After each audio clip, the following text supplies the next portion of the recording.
Jusqu'à 13h30, les midis de culture. Nicolas Herbeau, Géraldine Mosna-Savoie. Place à la rencontre. Aujourd'hui, notre invitée est romancière et poétesse. Elle a commencé avec le roman, explosé avec la poésie, elle a été prix Apollinaire en 2018, lié le tout avec des nouvelles et des textes courts. Son 9e roman, La langue cachée des choses, vient de paraître.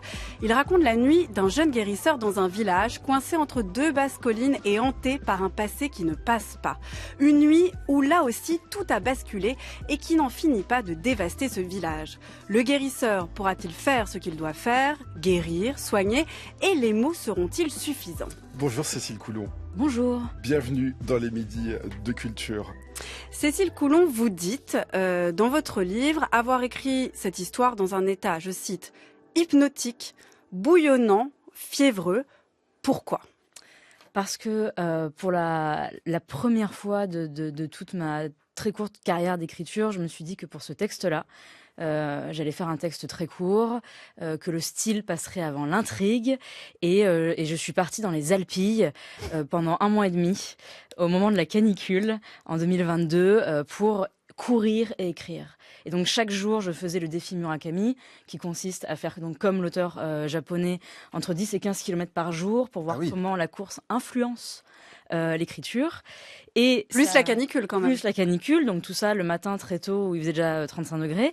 Et ça m'a mis dans un état assez, à la fois exaltant, hypnotisant. J'avais le cerveau qui baignait dans les endorphines. Et il y avait en moi cette urgence d'écriture sur ce texte. J'étais très tendue, très nerveuse. Et pourtant extrêmement joyeuse à l'idée d'écrire un peu différemment. Donc vous avez écrit vite? J'écris extrêmement vite. Alors pourquoi ce besoin de le préciser dans votre livre que vous avez écrit de manière bouillonnante? C'est pour qu'on sente à la lecture quelque chose d'investi, de brûlant, de fiévreux, ou est-ce que c'est plus une manière d'expliciter une condition de réception? Je pense que le signaler et l'expliquer, c'est aussi de dire pourquoi le style a changé. Un peu par rapport au livre précédent. C'est aussi expliquer pourquoi ce livre est si court. Beaucoup de gens m'ont dit ça ressemble plutôt à une longue nouvelle. Ou un conte, je dirais. Un conte, absolument. Et pour moi, il me semble que de donner une indication sur comment, dans quelles conditions on écrit, c'est aussi ouvrir une autre porte d'entrée sur le roman. Vous aviez besoin de notifier l'état dans lequel vous étiez pour qu'on le lise d'une certaine manière, et aussi pour parler peut-être déjà aussi du sujet, parce qu'on sent que le sujet est brûlant en tant que tel. C'est pas votre manière d'écrire uniquement, c'est aussi le sujet. Alors déjà, je vous présente mes excuses, j'ai dit la langue cachée des choses, en fait, c'est la langue des choses cachées. Peut-être quand même que je pourrais expliquer pourquoi je me suis trompée sur ce titre, mais plus tard. Mais en tout cas, sur le thème, sur le sujet, sur l'histoire, ce guérisseur qui doit soigner un village, en tout cas 2 familles, et qui en fait se retrouve tout à coup en proie à un passé dévastateur. C'est un sujet brûlant et qui mêle des violences, notamment entre un homme et une femme.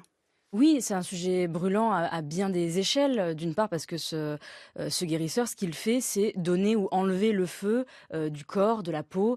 C'est apaiser ou au contraire inflammer et enflammer. C'est une première chose. Et ensuite, quand il arrive dans ce village, il arrive pour un enfant qui est malade, qui est fiévreux, qu'on n'a pas réussi à soigner. Et on l'appelle en dernier recours parce qu'on dit voilà quelqu'un qui comprend le feu, qui comprend les flammes et qui va réussir à soigner cet enfant. Et d'une certaine manière, il se retrouve nez à nez avec un incendie. Qui a pris tout ce village et qui a pris ce village depuis bien des années, depuis bien des générations. Et lui seul, avec son petit pouvoir et sa petite capacité à prendre les flammes en charge, il va devoir non pas éteindre cet incendie, mais l'entourer, le gérer, être comme une sorte de seul pompier qui tourne autour du village avec son seau d'eau, quoi. J'arrivais à notre village alors que les hommes allaient à la prière du soir. Dans notre maison, lorsque j'entrais, une odeur d'alun roussi se dégageait des braises du foyer. Je devinais que quelqu'un était malade et qu'on brûlait l'alun. C'est ainsi que ma mère diagnostiquait toujours le mal qui terrassait l'enfant. Elle décrétait en général, en brandissant l'alun fondu, qu'un œil s'y lisait, le mauvais œil. Je crois qu'aujourd'hui encore, si j'étais malade, j'accepterais ces soins archaïques. Je souhaiterais que ma mère fût ici, à mon chevet, une poignée de sel dans la main fermée qu'elle promènerait autour de ma tête fiévreuse en murmurant 7 fois une prière. Puis, ouvrant le poing, elle me demanderait de souffler 3 fois et de jeter 3 fois une poussière de salive dans le sel moite. Elle irait ensuite jeter ce sel chargé de mon mal, parti au vent, parti au feu, et reviendrait me faire écouter le crépitement du feu ou brûler ma maladie. Cécile Coulon, on a l'impression que cette archive a été créée, retrouvée pour vous. Elle date du 4 novembre 1949. C'était dans Souvenir de la tombée du soir dans un village de Kabylie.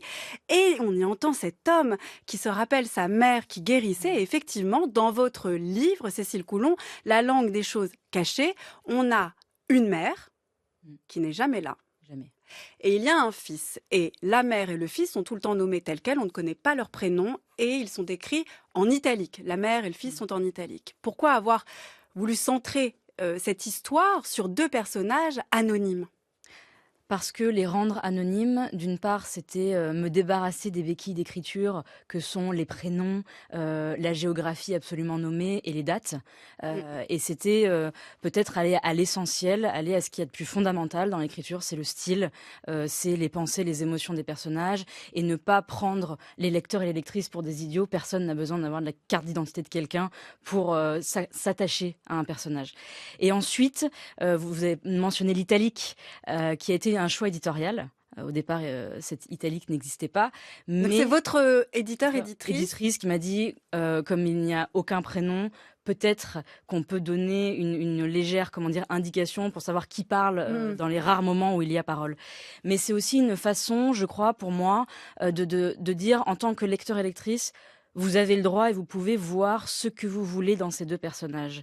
Vous pouvez y voir la métaphore, certes, de l'apaisement et du soin, mais aussi de la mort, de la vengeance, du très très grand chagrin, de la leçon. Pour moi, le personnage de la mère est évidemment le personnage le plus important parce qu'il n'est jamais là et on ne cesse jamais de l'appeler, d'en parler, de dire ce qu'elle a fait, ce qu'elle ferait, de parler de ses actes et de ses gestes. Donc, j'ai voulu débarrasser le texte et ces 2 personnages principaux de toutes ces choses administratives, parce que le plus important, c'était ces actes qu'ils font et qu'on ne comprend pas. Et parce qu'on ne les comprend pas, on y croit plus qu'aux autres. Vous trouvez qu'ils font des choses qu'on ne comprend pas, la mère et le fils, parce que on l'entend dans cette archive, c'est-à-dire que c'est des choses qui ne sont pas, on va dire, crédibles, mais auxquelles on croit. Oui. Ce pouvoir des guérisseurs, on comprend en fait ce qu'ils font, les troubles dans lesquels ils tombent, le fait que ce soit des médecins mais qui n'agissent pas comme des médecins, c'est un peu comme des psys aussi, mais en fait ils ne parlent pas comme les psys non plus. On voit pourquoi ils sont là, ils ont une mission même. Ils ont une mission et ils sont. On y croit beaucoup. Quand je dis qu'on ne comprend pas, c'est qu'on a du mal à expliquer exactement comme on expliquerait un processus médical absolu, seconde par seconde. Ce que je trouve, alors étant moi-même quelqu'un qui va beaucoup plus voir ce genre de personnes que mon médecin traitant, que j'embrasse au passage, j'y crois et je m'y sens bien et je me sens rassurée, en sécurité. Et il y a dans l'archive que nous avons entendu quelque chose qui m'a beaucoup marqué, c'est les soins archaïques. Voilà comment il parle de ce que fait sa mère. Et c'est vrai que cette phrase-là, c'est archaïque, mais dans le sens où ça a toujours existé.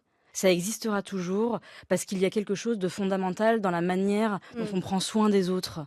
Et je trouve ça très beau, malgré la noirceur du livre. Qui dépasse d'ailleurs, comme vous le disiez, les dates, les lieux et même presque les gestes qu'on fait. C'est ça aussi qui est paradoxal, c'est que ce guérisseur qui apprend à guérir sans sa mère, puisque sa mère est trop vieille désormais pour l'accompagner et qu'il doit s'émanciper, apprendre à guérir par lui-même, il va devoir apprendre à guérir sans passer en fait par, on pourrait dire, des procédures comme on les connaît. Il y a à la fois un protocole, mais qui n'est jamais nommé. C'est là où on arrive, c'est à l'importance de la langue, à l'importance de comment on décrit un geste, comment on décrit une présence, et ça, c'est votre travail de la langue, Cécile Coulon.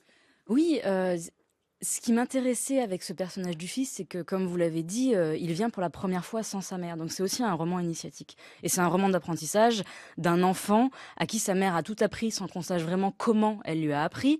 Et pour la première fois, elle n'est pas là et il doit faire seul, il doit faire sens seul. Et il doit faire cette traversée de ce village en une seule nuit. Il faut le mentionner, c'est un livre qui se passe sur une seule nuit. Et je crois que pour moi, le défi d'écriture, c'était de raconter quelque chose qu'on ne peut pas expliquer, de raconter et de décrire des gestes qui, même si je les ai vus, connus, et que je les vois et que je les connais encore, sont très difficiles à décortiquer. Et dans, comment dire, dans ce carcan et dans ces limites d'écriture-là, moi, j'ai eu la sensation d'avoir la place de jouer ma carte poétique, c'est-à-dire de faire en sorte que mon style dépasse un peu et de l'intrigue et de l'explication purement médicale et d'aller au-delà et d'aller chercher dans ces personnages leur, comment dire, leur noirceur profonde, mais aussi, comment dire, à quel point ce fils est vital pour ce village, mais à quel point ce village est aussi vital pour ce fils. C'est peut-être pour ça, Cécile Coulon, que j'ai renommé votre livre La langue cachée des choses. C'est parce que cette langue que les personnages utilisent et que donc vous utilisez, elle ne passe paradoxalement pas par des mots. Non, elle passe pas par des mots parce que je crois que le langage peine à raconter ce qu'il se passe. C'est-à-dire que ce n'est pas assez. La langue n'est pas assez. Et la langue cachée des choses ou la langue des choses cachées, c'est la capacité à comprendre, à voir, à débusquer, à démasquer aussi tout ce qui n'est pas dit. C'est se servir d'un autre langage, qui est un langage du regard, des gestes, mais aussi de ce qui est dérobé. Moi, j'appelle ça le langage du pied dans la porte. C'est-à-dire qu'on est caché, mais il y a quand même une trace de son passage. Et il y a quand même une ouverture qui permet de comprendre ce qui se passe derrière cette langue sociale, cette langue amicale ou cette langue professionnelle. Ou des bonnes manières, d'ailleurs. La langue des bonnes manières, exactement. Et je crois que le fils... qui dit à plusieurs reprises qu'il a appris la langue des choses cachées, il a simplement appris à se taire. Comment vous faites, parce que vous n'êtes pas la première écrivaine à fustiger d'une certaine manière le langage. Je pense à Pascal Quignard qui était ici même il y a 2 semaines à votre place et qui en fait a fait le procès de la langue d'une certaine manière, parce qu'elle est toujours impuissante, parce qu'elle échoue à retranscrire des origines, une source, ce qui est quand même drôle pour des personnes qui en fait ne font que travailler la langue en permanence.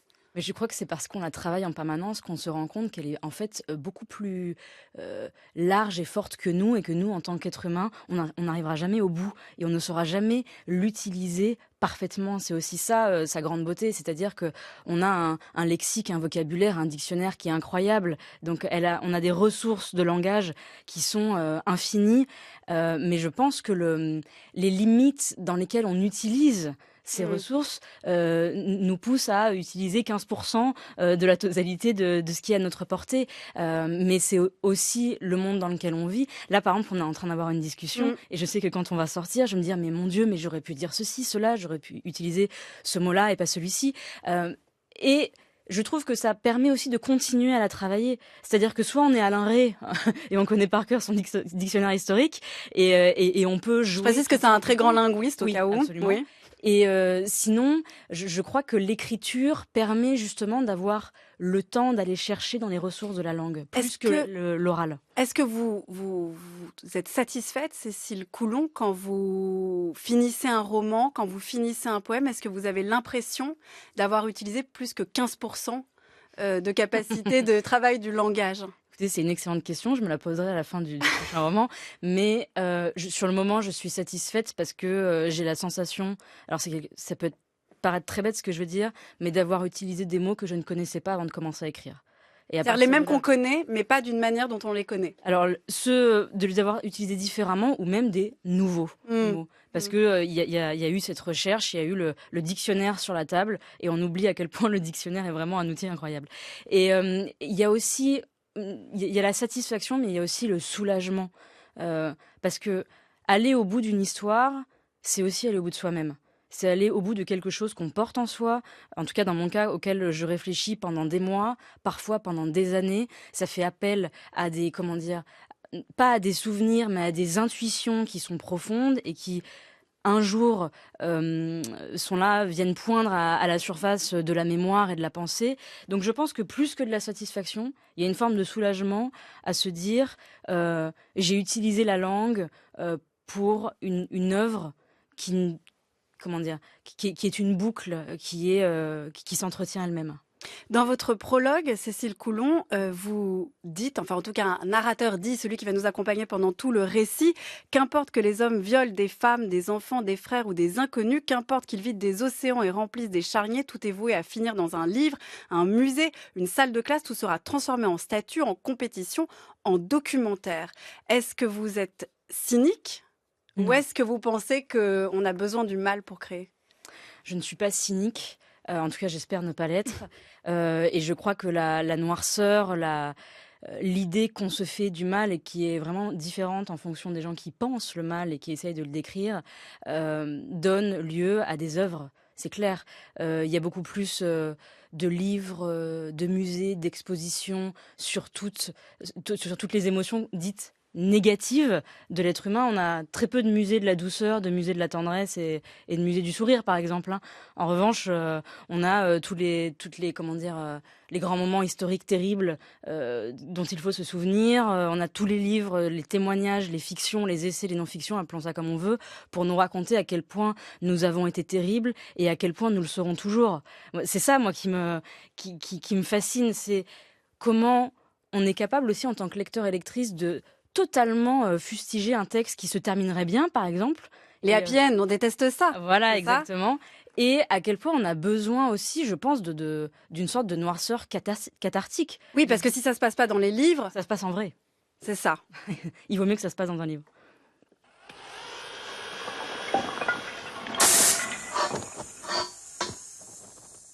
Enfin, je vous retrouve. Nous allons nous marier sans tarder. D'ailleurs, c'est écrit dans les livres. Les rois épousent toujours les bergères. Ce n'est pas possible, vous refusez. Et pourquoi? Oh, voilà une question. Pourquoi voulez-vous qu'elle vous épouse, puisqu'elle aime le ramoneur? Le ramoneur, le ramoneur. Quoi? Le ramoneur? Encore le ramoneur, toujours le ramoneur. Vous allez voir ce que j'en fais du ramoneur, moi.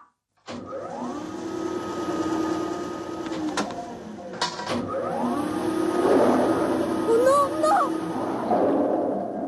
Arrêtez! J'accepte.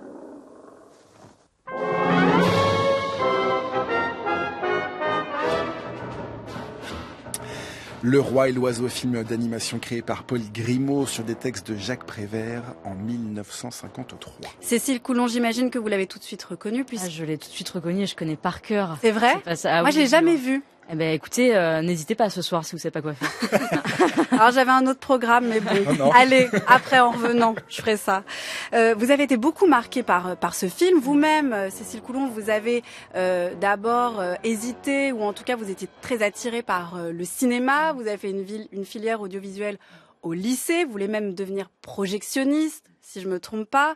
Et c'est vrai que dans votre manière d'écrire, ce qui compte avant tout, c'est le lieu où ça se passe, l'espace où ça se passe, les scènes.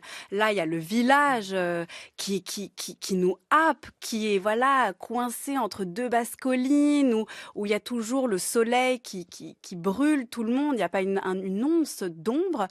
Pourquoi cette importance de l'espace et comment ça influence notre manière d'écrire, justement, de construire des histoires? Parce que mon personnage principal, ou en tout cas ce par quoi je commence, et sans cela, aucun de mes textes n'existerait, c'est le paysage. Et c'est le lieu. Je ne peux pas commencer à écrire une histoire si je n'ai pas un lieu qui est plus solide et plus fort que les personnages qui vont habiter ce lieu. Et ces lieux-là sont créés à partir d'endroits que je connais, qui peuvent être les lieux où j'ai grandi, les lieux que j'ai traversés, les lieux que j'ai habités, ceux de mes parents ou de mes grands-parents.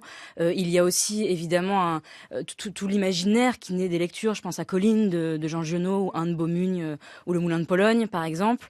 Je suis ravie d'avoir entendu cette archive du Roi et l'Oiseau, parce que dans Le Roi et l'Oiseau, il y a quand même ce moment du film où les personnages sortent de tableaux et on oublie que en fait, les 3/4 du film, ce sont des personnages prisonniers dans des tableaux qui vivent dans l'espèce d'imaginaire de Jacques Prévert, mais en tant que spectateur et spectatrice, on oublie complètement qu'on est prisonnier d'un tableau dans ce film. Et moi, j'ai envie, en écrivant, que les lecteurs et lectrices oublient à quel point les personnages sont prisonniers d'un village, de collines, de montagnes, de carrières de pierre. Je suis beaucoup... Dans la réalité, je suis beaucoup plus touchée par les lieux que par les gens qui les habitent. Mais pourquoi ? Qu'est-ce qui se passe ? Je vous pose en plus la question de manière assez personnelle presque, parce que parfois on se retrouve face à un paysage et quelqu'un nous dit « Regarde comme c'est beau » et il se passe rien pour nous. Moi, ça m'arrive régulièrement. Ouais. Voilà. Donc, qu'est-ce qui, dans un paysage, provoque quelque chose ? Alors déjà, je pense qu'il faut arrêter de dire aux gens « regarde comme c'est beau », parce que si quelque chose est beau, on n'a pas besoin que quelqu'un nous le dise pour s'en rendre compte. Ça, c'est une première chose, et c'est très intime, la beauté. Donc on n'a pas besoin d'en parler avec quelqu'un sur place. Ensuite, qu'est-ce qui se passe ? Je pense que c'est une intuition profonde, je pense que c'est un sentiment d'exaltation qui nous dépasse. C'est ce moment où ce qu'il y a à l'extérieur de nous prend corps. C'est à quel point on est tout d'un coup irrigué par une scène, par un sommet, par une plage, par une nuance de couleur dans un ciel ou dans la mer. Je sais que c'est marrant, par exemple, à quel point quand on voit jamais la mer et qu'on va au bord de l'océan, à quel point on peut être frappé par ce qu'on voit, et les gens qui vivent là depuis des années sont habitués à ça. Il y a aussi la question, est-ce qu'on peut s'habituer à la beauté ?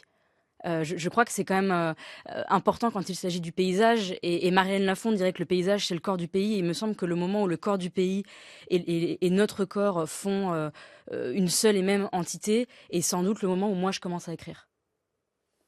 Quand on dit à quelqu'un, parce que là vous parliez effectivement de voir ce qui est beau et d'indiquer à quelqu'un ce qui est beau, mais c'est aussi beau parce que c'est un moment qu'on partage peut-être. Donc si on indique à l'autre quelque chose qu'on considère beau, c'est peut-être aussi pour avoir ce moment d'échange, pour ne pas être seul face à cette beauté. Et vous avez raison, et j'aimerais être vraiment aussi optimiste que vous sur le partage et sur l'échange. Simplement, il me semble, et ça revient à ce qu'on disait tout à l'heure sur à quel point la langue et notre langage, dans ces moments-là, peinent totalement à raconter une émotion qui est beaucoup plus forte que 3 mots. Donc, peut-être que si l'échange peut se faire en silence, c'est encore mieux. Incroyable aussi la manière dont le silence revient, parce que vous dites, Cécile Coulon, non seulement que la langue, elle est limitée, mais en plus, vous prenez presque le silence et vous êtes extrêmement prolifique. C'est votre 9e roman, vous écrivez aussi des poèmes, des nouvelles, vous écrivez sur les réseaux sociaux, vous avez aussi produit une émission de radio. Donc, vous parlez, et là, ici, vous ne faites pas partie des invités taiseuses qu'on reçoit. Donc, je pense que c'est un de mes grands paradoxes. Il me semble que j'aime beaucoup parler de ceux qui ne parlent pas et de comment justement me taire, grand paradoxe. Mais il y a aussi, comment dire, en tout cas dans ce livre, la langue des choses cachées, la question du silence, elle préexiste à tous les gestes, tous les actes et toutes les histoires de chaque personnage. Il me semble qu'aujourd'hui, la parole, même si elle est vaine, même si elle est pauvre, c'est toujours le début d'un commencement, c'est toujours le début du reste de la vie, d'une émotion, d'une personne. Et donc, même si je préfère, vraiment, ça ne se voit pas là et ça ne s'entend pas, je préfère me taire, je crois qu'il y a dans la parole ce qu'on peut appeler un début d'échange, comme vous l'avez nommé. Et puis, il y a dans la parole quelque chose aussi, non seulement qui se partage, mais à travers laquelle on apprend. Vous êtes beaucoup dans la confrontation, Cécile Coulon, des âges. Il y a la mère et le fils, mais le fils, il est aussi face à un prêtre qui a de l'expérience. Il y a aussi ses enfants qui commencent à voir ou à subir des choses. Vous avez écrit, vous aussi, sur, je pense à votre recueil de poésie, En l'absence du capitaine, sur la disparition d'un être cher. Donc, ce passage, en fait, de l'enfance à l'âge adulte jusqu'à la vieillesse, c'est quelque chose aussi qui traverse la manière dont le langage va se transformer. Oui, la question qui sous-tend tout le texte de la langue des choses cachées et d'autres de mes textes, c'est quand on essaye de faire les choses différemment de nos ancêtres et des gens qui étaient là avant nous, est-ce qu'on fait pas pire ? Et du coup, moi, je me pose en permanence la question de comment est-ce que je dois traverser à la fois l'écriture, le langage, les romans. Est-ce qu'en littérature, en poésie, il s'agit de s'appuyer sur ce qui existe déjà, ou est-ce qu'il faut trouver une nouvelle voie? Et en cela, trouver une nouvelle voie, c'est un très beau lapsus, hein, mais trouver une nouvelle voie, c'est aussi devoir s'affranchir de tout ce qu'on a appris. Et le personnage de ce livre, La langue des choses cachées, il va devoir, dans ce village, faire des choix, s'affranchir de ce que sa mère lui a appris, des leçons, du langage de sa mère. Apprendre autrement à parler, à échanger. Apprendre à parler, apprendre à échanger, alors qu'on lui a dit que lui, il ne doit jamais rien dire. Sa mère lui a dit, la première leçon, c'est que tu ne dis rien, tu fais mais tu ne dis rien. Et la première chose qu'il fait en arrivant, c'est qu'il parle. Et il parle à plusieurs personnes, alors qu'on lui a dit, même si tu parles, c'est à une seule. Donc c'est vrai que il me semble que la parole, elle est à la fois vaine et dans un même temps, elle permet d'ouvrir des chemins nouveaux. Et donc, il faut choisir. Est-ce que vous avez l'impression de parler, ou en tout cas écrire, je dirais plutôt, différemment aujourd'hui qu'il y a quelques années, ou que ce soit à travers vos romans ou votre poésie, que vous avez grandi? Mais je pense que j'ai grandi, et je pense et j'espère que j'ai vieilli. Et très franchement... Quelle différence vous faites entre grandir et vieillir? Je pense que il y a la taille, déjà il y a la vitesse aussi. Mais il me semble que pour moi la grande différence, en tout cas en écriture, c'est que on grandit, on continue à imiter ce qu'on aime. On vieillit quand on comprend qu'imiter, c'est rendre ringard un texte très très vite. Pour moi, c'est ça. Et c'est quoi votre style alors maintenant? Puisque vous espérez être en train de vieillir, ça veut dire que vous êtes émancipé de certains modèles et que vous n'imitez plus? Je suis en train de dire au revoir à mes modèles. Ouais. On est pile on vous cueille au tournant, quoi. Ah ouais, là, je suis vraiment, j'ai plus ma carte jeune à la SNCF, là, c'est fini. Mais non, mais je suis en train de dire au revoir à mes modèles, et surtout, ça passe par des choses très pratiques en écriture. C'est, tiens, je suis en train de faire cette phrase. D'ordinaire, j'aurais utilisé cet adjectif. Je vais l'enlever, je vais en prendre un autre qui sera peut-être moins beau, qui va peut-être moins bien sonner. Mais en fait, il me semble que c'est le mot que j'aime et pas le mot qui fait bien. Vous voulez pas plaire? Un peu moins. Et vous avez pas peur du moche? Non, j'aime bien le moche. J'aime bien la laideur. 12h, 13h30, les midis de culture. Géraldine Mosna-Savoie, Nicolas Herbeau. Mr. President, Dr. Biden, Madam Vice President, Mr. Emhoff, Americans, and the world. When day comes, we ask ourselves, where can we find light in this never-ending shade? The loss we carry, a sea we must wade. We've braved the belly of the beast. We've learned that quiet isn't always peace. In the norms and notions of what just isn't always just is. La poétesse américaine Amanda Gorman, c'était le 20 janvier 2021 lors de l'investiture du président Joe Biden. Cécile Coulon, est-ce que vous avez l'impression, on parlait du fait que vous aviez grandi, que vous étiez en train de tomber dans la vieillesse, est-ce que vous avez l'impression que la poésie, elle aussi, s'est renouvelée, a grandi, ne ressemble plus en tout cas à la poésie qu'on entendait il y a quelques années et qui pouvait être parfois représentait pour certains peut-être un milieu ringard et poussiéreux? Alors, il y a plusieurs questions dans votre question. Débrouillez-vous avec toutes les couches. Ce que je peux sentir, c'est qu'il y a, par exemple, 6 ou 7 ans, quand on faisait des lectures et qu'on parlait de mes recueils de poèmes, beaucoup de gens venaient me voir en me disant cette phrase: la poésie me fait peur parce que à l'école, je passais au tableau et on était noté, je ne comprenais pas ce que je racontais, donc je n'ai plus ouvert un recueil de poèmes depuis ce moment-là. Et je vois que depuis, 2-3 ans, de moins en moins de gens disent ça. À la preuve avec Amanda Gorman, qui absolument, quand même oui, c'est incroyable, vient déclamer un poème. Un très long poème qui est tout à fait compréhensible, qui est très beau, qui a été traduit d'ailleurs en français.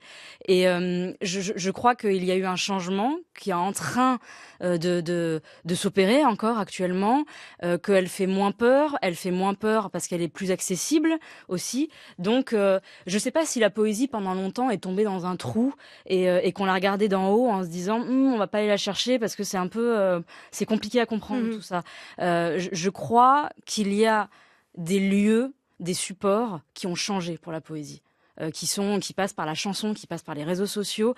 Je pense qu'elle est peut-être sortie des livres d'école pour irriguer d'autres canaux. Elle a changé aussi de vocabulaire parce que on n'a pas peur de se frotter au réel, de parler de choses quotidiennes, d'objets, de faire des mentions d'objets presque indignes, enfin qui auraient été considérés comme indignes, alors qu'avant on pouvait se dire, enfin je dis avant, les deux cohabitent, il y a les deux peut-être types de poésie qui cohabitent. On avait l'impression qu'il fallait parler de grâce, de transcendance et être pris d'un sentiment, submergé d'un sentiment immense quand on lisait de la poésie. Tout à fait. Alors, j'ajoute une légère nuance, c'est que si on prend les vénérables poètes que sont Victor Hugo, Rimbaud, Verlaine, ils ont toujours parlé de la vie quotidienne et des choses affreuses de la vie quotidienne. Simplement, ils utilisaient une forme qui est devenue une forme classique. Et parce qu'ils sont devenus des auteurs travaillés à l'école, il y a aussi qu'est-ce que devient un texte, qu'est-ce que devient un poème et qu'est-ce qu'on fait de sa forme 10 ans, 100 ans, 200 ans plus tard. Aujourd'hui, ce qui est absolument exaltant, c'est qu'on a l'explosion des formes poétiques, l'explosion des supports et un vocabulaire qui est démultiplié. Vous l'avez dit, qui passe par des choses très quotidiennes, par un langage qui se nourrit de multiples langues. Et donc, on a la sensation qu'il y a un fossé entre ce qu'on a récité à l'école il y a 20 ans et ce qu'on lit aujourd'hui sur les réseaux sociaux. Mais heureusement que ce qu'on fait à l'école, c'est pas, enfin ce qu'on récite à l'école, c'est pas ce qu'on lit sur les réseaux sociaux. Sinon, mais on s'ennuie partout. Voilà. Vous vous êtes ennuyé à l'école, c'est ça? J'ai des professeurs qui écoutent votre émission. Je me suis ennuyée à l'école, mais je ne pense pas que l'école soit ennuyeuse. C'est juste qu'on doit proposer des formes différentes dans des endroits différents. Cécile Coulon, en ce moment, justement, la poésie est revenue sur le devant de la scène. Il y a quand même une polémique qui ne cesse d'enfler autour du Printemps des poètes, qui est donc un événement qui est annuel, sur 3 semaines, qui met à l'honneur la poésie des poètes à travers la France. Un président, un parrain est nommé cette année, c'était Sylvain Tesson. Ça a fait ce qui a provoqué une tribune contre la nomination, enfin en tout cas contre la désignation de Sylvain Tesson comme parrain. On vient d'apprendre il y a quelques instants que Sophie Nolot, la directrice du Printemps des poètes, a démissionné. Est-ce que vous êtes étonné de l'ampleur de cette polémique et qu'est-ce que finalement on peut reprocher au Printemps des poètes? Est-ce que c'est une forme de manière de présenter tel type de poésie et pas d'autre? Qu'est-ce qui se joue là en fait? Voilà, il se joue là bien des aspects. Je pense que cette tribune, qu'on soit d'un côté, de l'autre ou au milieu, c'est une question politique et pas poétique. Et en ce sens, j'aurais bien du mal à donner un avis. En revanche, je crois que vous avez utilisé le terme d'enfler. Cette grosseur qui n'en finit pas autour de cette tribune. Je crois qu'elle révèle aussi une tectonique des plaques entre des générations, entre des mouvements politiques. Et pendant très longtemps, depuis quelques années, on a pensé que la poésie ne devait pas s'embarrasser de politique, puisque justement elle touchait à la transcendance, elle touchait à une sorte d'état un peu évaporé. Or, on est en train de se rendre compte que peut-être aujourd'hui, que les poètes qui participent ou pas au Printemps des poètes ont envie de parler de politique, que ce soit sur scène, que ce soit dans leur texte, ou que ce soit par une tribune. Je crois surtout que cette tribune ne concerne pas Sylvain Tesson. Je pense que ça concerne 2 idées politiques qu'on se fait de la poésie. Alors lesquelles? Lesquelles? Mais vous avez dit 2 idées. Non, mais je pense qu'il y a quelque chose qui dit la poésie est une question politique, et de l'autre côté, la poésie ne doit pas s'embarrasser de politique. Et c'est quand même... Qui est en soi d'ailleurs un certain positionnement politique, c'est-à-dire de dire l'art est hors de toute politique, je n'ai rien à dire là-dessus. Exactement, et donc c'est quand même deux points de vue qui sont antagonistes, et on ne cesse de naviguer entre les deux, de trouver que certains ont raison d'un côté et de l'autre. Ce que je trouve triste, c'est que si toutes les personnes qui aujourd'hui parlent comme ils veulent de cette tribune mettaient autant d'énergie à acheter de la poésie, à en lire, qu'à parler de cette tribune, nous n'aurions pas besoin du Printemps des poètes pour faire connaître la poésie en France. Et je me dis, on met tellement d'énergie dans ce moment-là qu'on pourrait mettre dans des lectures, dans la proposition culturelle, parce que la poésie en France n'a jamais été aussi vive qu'aujourd'hui. Il n'y a jamais eu autant de recueils de poèmes publiés. Il n'y a jamais eu autant de rencontres, de lectures. C'est ça qui est important. J'aimerais tellement que ce flamboiement là qu'on est en train de vivre, mais qui est politique, soit réinjecté dans des grands moments poétiques. Moi, je serais ravie. Mais est-ce que vous ne pensez pas que c'est le moyen de le faire? C'est-à-dire une telle... Ah si. C'est le problème des polémiques. C'est-à-dire qu'à la fois, on trouve ça sale, ça enfle, et puis en même temps, on parle d'un sujet dont on ne parle pas habituellement. Et là, on pourrait dire que c'est de la politique et pas de la poésie, mais on pourrait très bien refaire basculer ça sur un débat de poésie. C'est-à-dire, qu'est-ce que c'est qu'une poésie qui serait politique? Qu'est-ce que serait une poésie qui serait au-delà de ça et transcendante? Ça, ce serait un bon débat. Mais je pense que ça ouvre le débat, puisque, vous venez de le dire, il y a eu une démission. Je pense que ça va peut-être réouvrir la question de qu'est-ce qu'on fait pour parler de poésie en France, quel support on utilise. Et si tout ce qui se passe dans quelques semaines, quelques mois, permet de réagencer un peu et de réécouter tout le monde et de mettre tout le monde autour de la table pour dire, visiblement, personne n'est d'accord, donc essayons de créer quelque chose de nouveau, ça aura servi à quelque chose. Merci beaucoup, Cécile Coulon. De vous, on peut lire La langue des choses cachées. Là, je l'ai bien écrit aux éditions de l'Iconoclaste. Pour terminer, vous avez le choix entre deux chansons. Une chanson sur la mère ou une chanson sur le fils, en référence aux deux personnages principaux de ce livre dont on vient de parler. Laquelle choisissez-vous? La mère. We all were called to come back to the old home on the farm. Mother passed away. What a mournful day. And as my daddy watched, his eyes were filled with pain and hurt when someone stepped upon a rose and crushed it in the dirt. Don't step on mother's roses, daddy cried. She planted them the day she was my bride. And every time I see a rose, I see her smiling face. She made my darkest days look bright round the old home place. Don't step on mother's roses, let them grow the way they did since many years ago. They'll bloom for me each year, and I'll have mother near. Don't step on mother's roses, let them grow. Years have passed away, and how the old home place has changed. Daddy had to go, we all miss him so. Children pick the roses as they go along the way, but when their petals are abused, I hear my daddy say, Johnny Cash, Don't Step on Mother's Roses. Merci beaucoup, Cécile Coulon. Et un grand merci à l'équipe des Minutes Culture qui sont préparées tous les jours par Issatou Ndoye, Anaïs Isbert, Cyril Marchand, Zora Vignier, Laura Dutèche-Pérez et Manon Delacelle. Réalisation Nicolas Berger, prise de son Jean-Guilain Meige. Vous pouvez réécouter cette émission sur le site de France Culture ou sur l'application Radio France. Merci Nicolas, à lundi. Bon week-end.